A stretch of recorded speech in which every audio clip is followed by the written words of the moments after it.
Yes, I strongly believe that there is a power that gravitates us to our next destination. I was born in a Christian family, very religious family. My dad was a pastor, and every Sunday, the congregation would be happening in my house. So the sermon where you see would be in my house. And I have older sisters who are very, very talented, who were a part of church choir. So when I was growing up, I always loved music. I told you my sisters were older than me and they were part of this gospel choir, right? The church choir. And occasionally, they would invite me to come to the stage and give me a very, very small part to come and sing. And when I get that small part, let me tell you, I would seize it. I would be there like, yeah, yeah, yes. I would be feeling the spirit that I don't even know it exists because I want to make sure that they call me again next time. Right? Fast forward, now I am in grade 4. South Africa is very big on arts and culture, music, and everything entertainment. So now I'm in primary school, and so a part of the gospel choir, the music teacher would have to look for new talent to replace the ones that have left. And the audition process was kind of funny because the music teacher had to just walk into the class and ask a simple question. Is there anybody that is interested to join the music gospel group for the school? Of course, me. And then all you have to do is stand up and sing. Ngingene emoyeni wami, ilizwi lakho Nkosi yami. I wish the teacher clapped, but he didn't clap. He froze. He was like, where is that big voice coming from? And then he said, welcome to the gospel group. And that is when my journey began, the same journey that I'm still walking right now. Now, so this is the end of primary school. The same gospel group that has been traveling and winning all these trophies. The school teacher, our music teacher, he says, this group, this particular group, you guys are too good. I want to take you and mentor you and turn you into the stars. And I was like, I'm in.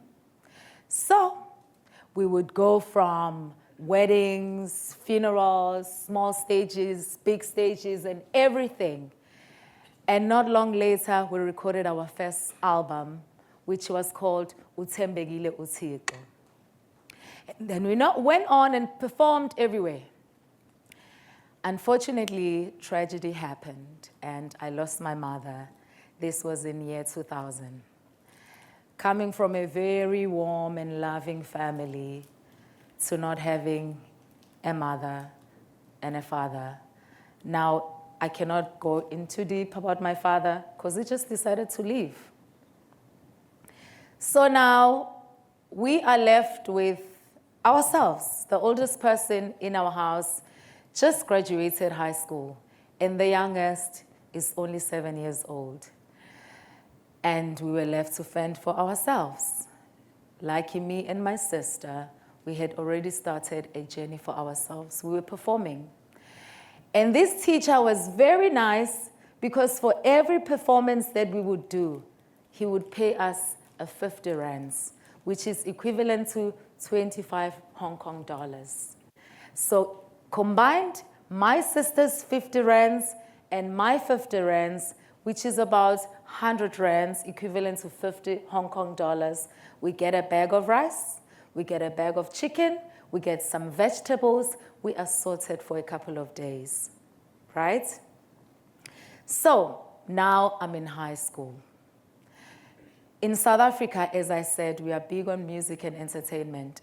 We have this tradition before each day starts. We line up, we do what we call school assembly. In school assembly, before we start the day, we sing, we pray, we basically make ourselves feel really good about the day that is about to start. And then, of course, the teachers will make the announcement. Trust you and believe, when it's time to sing, I'm the first one to sing. And that drawn attention to the teachers.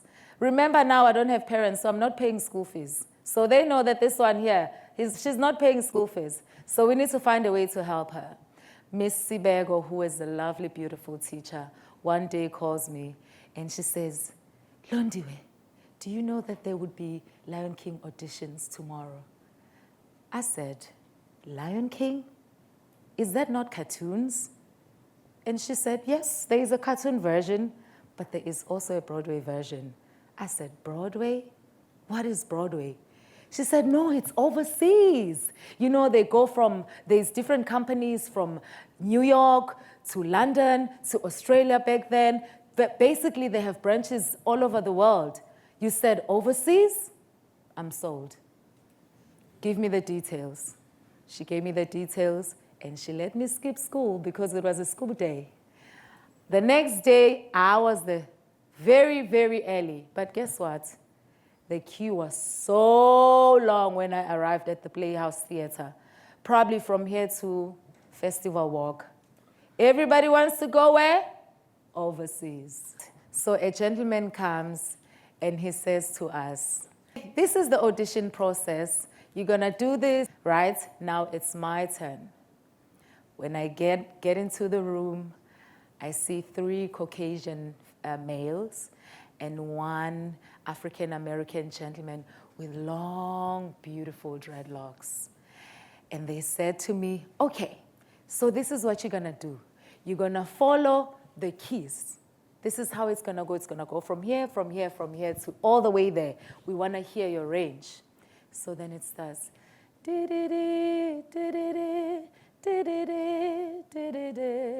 And it's a song that I already know. And I go, moya wam, olalelu Jesu cha. And then it goes, ding. Moya wam, olalelu Jesu cha. And then it goes, ding. Moya wam, olalelu Jesu cha. Ding. I'm like, okay. Moya wam, olalelu Jesu cha. Moya wam, olalelu Jesu cha. He handed me a CD and a script. And then he says, Miss Ngubeni, go home, practice this, and when you come back, we want you to know everything inside out. And let me tell you, when I walked out of that stage, I was like, I got this job. I was feeling myself, right? And I got home and I told my siblings, I said, I'm taking you out of this poverty because now I'm about to be a star. And I started practicing. So at home we had like a retaining wall that was high up here off the ground. And when you overlook down there, cross opposites is the slums. Like the slums, muddy slums. So this was my stage. According to me, this was gonna be my stage where I feel like I am already in the Lion King. And the slums there is my audience. So I would go there and stand there and ask my sister, stand next to me. When I finish the song, we're gonna do the lines together. And the lines were kind of funny because they were like,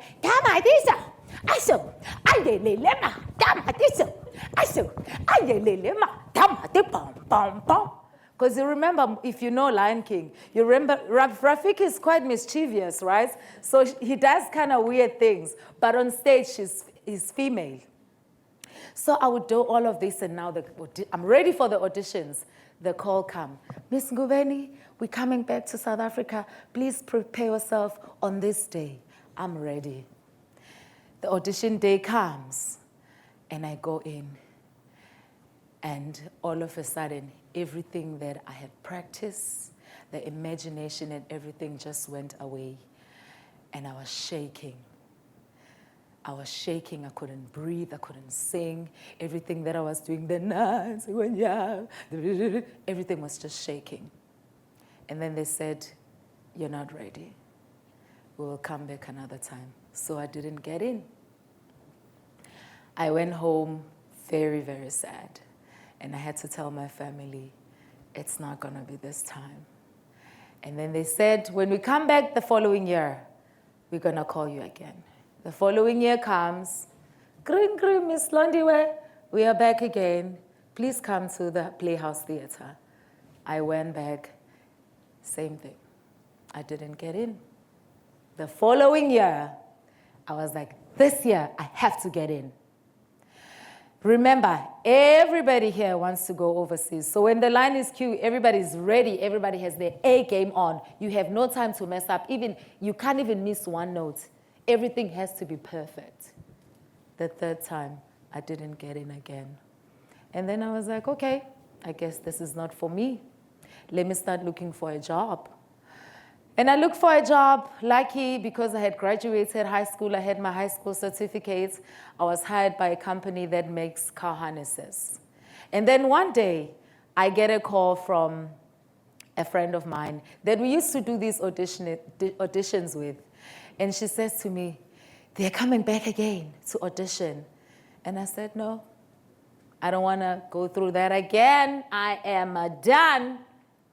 And somehow she convinces me that, listen, we've got nothing to lose. Let's just go. And this time, I didn't prepare. I didn't rehearse. I didn't dress up, because before I would dress up and I would look so good. I would be impressing. This time, I just went there. I was like, this is me. And as soon as I walked into this audition, something felt different. Something was so relaxed.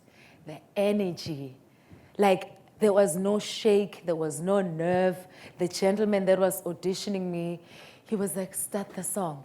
You know how every time I'm shaking? This time I was just like, "From the day we arrive on this planet and blinking, step into the sun.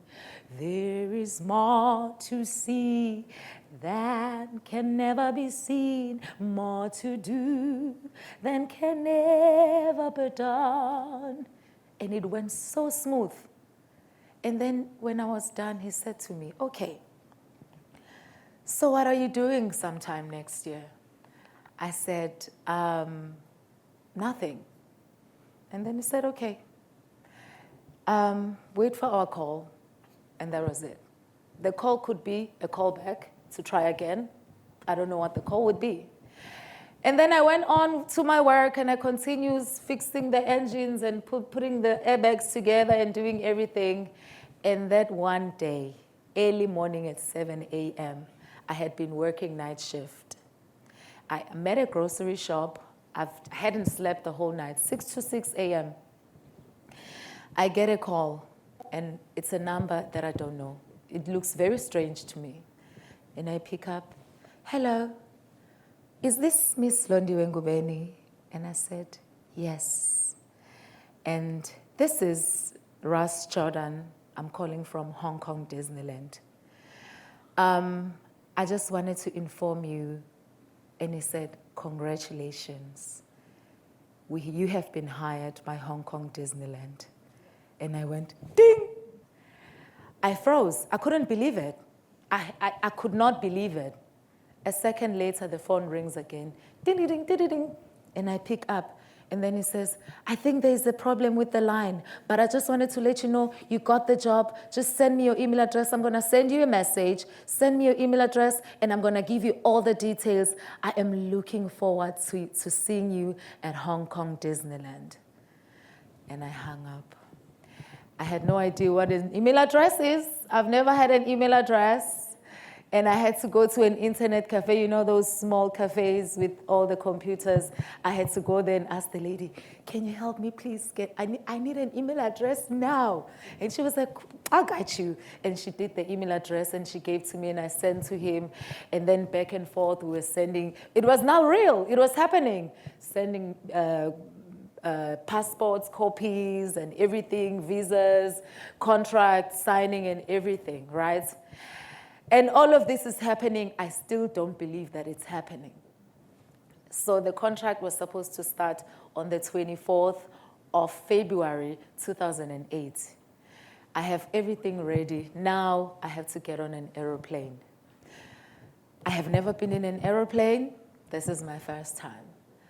I get on an airplane and I could see that people that were sitting next to me and other people were holding on to things and they were so scared when the plane is about to take off.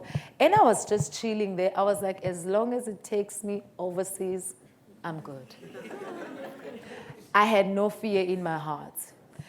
And then we get to Hong Kong. This, for me, this was the cherry on top. The little old me. I get to Hong Kong International Airport. There is a big board with a big Disney logo, Hong Kong Disneyland logo, that says, Londiwe Ngubeni, welcome to Hong Kong Disneyland. And I felt it. And we got into the car and we drove to Hong Kong Disneyland.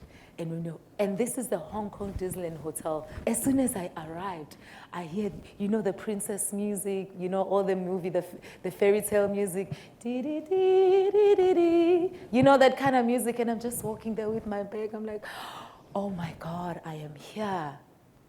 And then the stage manager comes and she gives us all the details that we have to prepare for the next day as we start the rehearsals. And then she says this and this and this and this. And the next morning, I go to Hong Kong Disneyland theme park for the first time.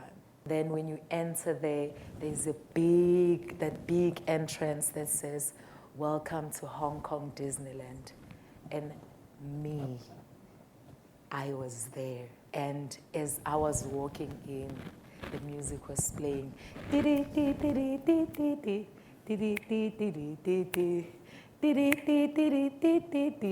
And this time, like, tears are running down my cheeks, and I'm just like I was happy. There was so much joy. It was surreal.